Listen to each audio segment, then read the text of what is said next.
Hi everyone, Tony here from Lightwave Digital. Today I'm going to be talking to Steve Bjorck, who's the creative director of Eggbox Studios in the UK. Hi Steve, thanks for joining me today. Hey there, you all right? Yeah, so if we can start by you telling us a bit about yourself and Eggbox Studios. Yeah, sure. So I'm I guess a sort of 3D generalist. I started in architectural visualization, but that's diversified quite a bit. And Eggbox Studios is my company. It's just me. And I started that in 2006, as I said, initially to do architectural visuals, but that's diversified quite a lot over the years. Into all sorts of different industries and different bits and pieces. Cool. Well, I've got your showreel, so I'll play that.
Cool, some great work there, Steve. Thank you. So when did you start using Lightwave? I started using it professionally, I think it's around 2006. I'd been dabbling in it a little bit before that. So my sort of background is more in, I suppose, traditional sort of making physical stuff, initially making furniture and then going through screen printing and stuff like that. But I had a vision to do something in digital art and digital content creation. I wasn't sure what that was. That Lightwave seemed to stick. So I sort of worked my way through, dabbled in it a little bit, and then my first proper job was 2003. And that was doing architectural visuals for a local company. What version of Lightwave did you start on? Oh, I think I started learning on 5.6. I'm trying to think 2003 what that would have been. Maybe 6 or 6.5. That might have been the first sort of like professional version of it I used. Yeah, I started on 7. So when I started learning Lightwave, I had a year to kind of get the basics of it learned so I could incorporate it into the classes, because we had a 3D unit we were going to incorporate. So we basically got Lightwave. At the time, we were looking at all different ones, but we were just looking at all the awards it won for Babylon 5 and you know what I mean, Battlestar and all the other stuff, and we just loved it. So we went with 7, and then, like I said, I think it was something like the following year, maybe being 8 when I started teaching it and stuff. But I had to kind of learn in my own time and stuff. Yeah. But it's fun. It's just obviously, like most 3D packages, they're massive. So it's like a lot to learn. So, I mean, looking at your work as well, because you're saying you started in architecture and interior stuff, there is a good variety of stuff in there, from product design. You've got lots of different animation, car stuff and stuff. So I would say you're right. You're definitely a generalist. So yeah. How hard is it to be a generalist then? I think it just depends. I mean, obviously it depends on getting the work in. Which I don't think it's that difficult. It's all I know. So I don't know how easy or difficult it is compared to other things. For my brain, I'm just learning different things. It's constantly doing different things. So being a generalist, not even just within the 3D world, but just generally in the art or creation world, that's me. I'm just going to do little bits of everything anyway.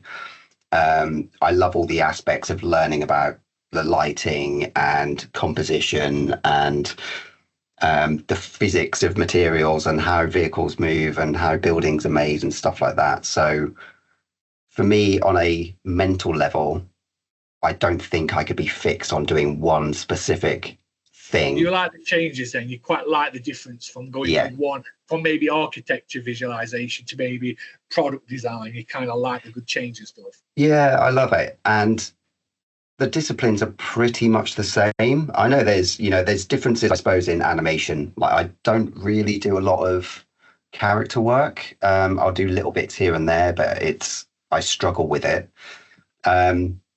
It's mostly hard surface stuff, and I suppose if it's movement, it's camera movement, it's maybe some vehicles, things like that. But the general, like if you model a house or model a car, it's pretty much the same process. It all comes down to like the basic tools and just understanding the flow of things and stuff like that. So yeah, it all seems like the same thing for me. And I suppose for my customers, it's a similar thing for them. I suppose that the difficult thing is selling yourself as a generalist, because sometimes if your entire portfolio is houses and properties, then maybe a car manufacturer isn't going to understand that you can also do cars, or a product of some other description. So maybe that's the difficulty of it, is saying that it is all pretty much the same thing. Yeah. Do you find it harder? Let's say, for instance, you had an interior animation of a building you've got to do, but then all of a sudden you've got to jump to maybe a car advert. Is it hard to switch? Do you know what I mean? Because they are completely different. Especially if you're animating a car, doing a walkthrough of a house.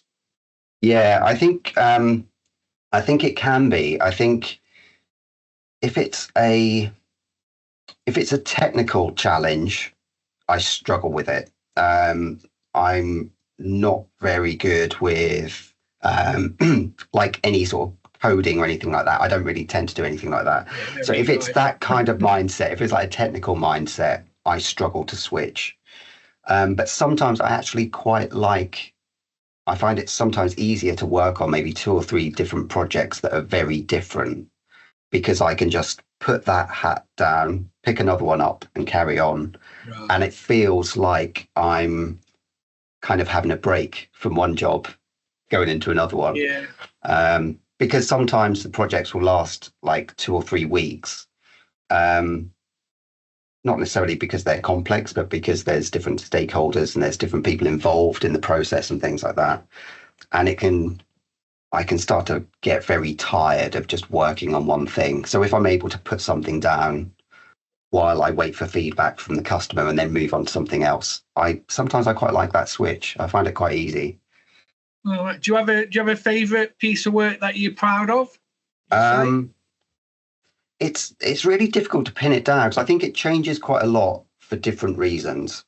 So I can give an example of, I suppose one of the last, bigger profile things. I did a job for Adidas, however it's pronounced. And it was at the launch of the last Predator football boot. I think it was like the 30th anniversary. So it was only seen by a very small group. It was like invitation only at their German headquarters. And it was a holographic projection onto like an 8-meter wide screen. So all on a black background, and it's the boots spinning round and glitching and doing lots of stuff. No one really saw it. I know I did it, but is that things like that sometimes are really cool because everyone knows the brand. Yeah, and it's very easy to say I did this, and I suppose there's part of me that always, I like that validation that I've done something that people actually recognise and they understand. There's been other jobs for like the TV commercials or TV spots that I've had little bits of involvement in. I did one, I think it was 2008 maybe, for Toilet Duck. And it was a company called A Large Evil Corporation that did the ad, and I produced like a bathroom environment in it and a few props and things like that. And again, it was the work and my involvement in it was actually quite small on the full, grand scheme of things. But again, it's that thing of saying, hey, mum, I actually did a thing, Yeah. when she's saying like, oh, are you still just playing on your computer? It's like, no, I actually made this, here's a thing that I actually did. So I think sometimes they're the fun things when I can actually show other people that I've done something rather than just in a dark room tapping away on a keyboard, Cool. Yeah. So with your work and that, when you're actually producing stuff, is there any tools in Lightwave that you kind of go-to tools, or ones that you always seem to use because they're your favourite? Do you know what I mean? Is there a function or pipeline? I'm a very simple man, and I tend to just stick to, I suppose the tools I use all the time are just move, rotate, and scale. That's, really basic stuff. I tend not to use a lot of the fancy stuff. I suppose I don't do a lot of sort of animation stuff. So I don't use a lot of animation tools. I use Lightwave CAD plugin a lot. I use that quite a lot. But again, it's just move, rotate, scale, being able to snap things and things like that. So it's nothing, don't do anything too clever.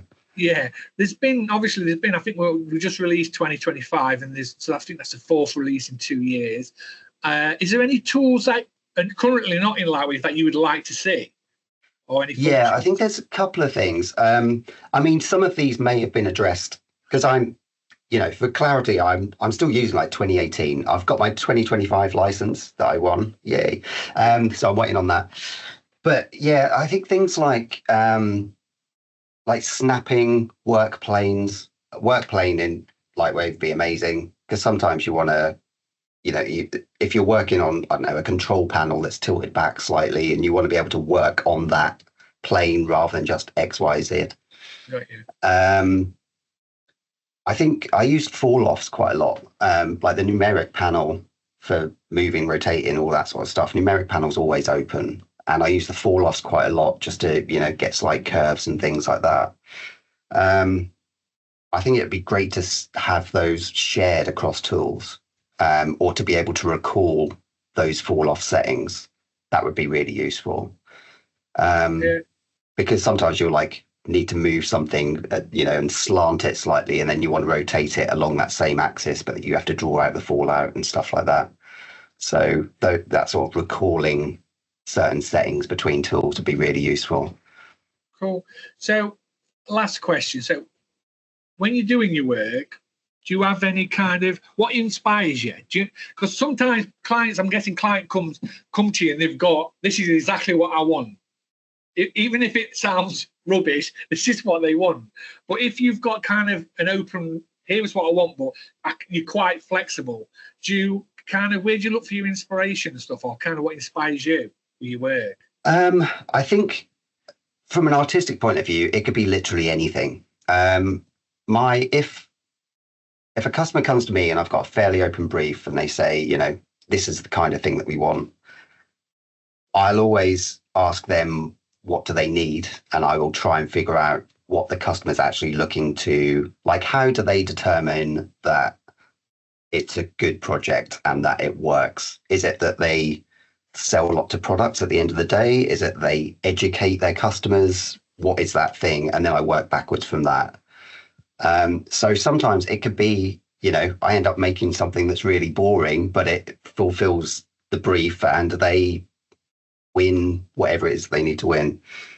But I love good design. I love good craft. I think at the moment we're seeing a lot of very generic stuff that just copies everything else. A lot of, as obviously AI is a big thing, but lots of people just copying other people's trends. So at the moment, I would absolutely love to do anything that's completely different to that, whether it's 90s MTV logo stuff or Nickelodeon, or, just the times when things were a bit crazier, things are a bit more, punk or something like that, something that's different to what the current trend is.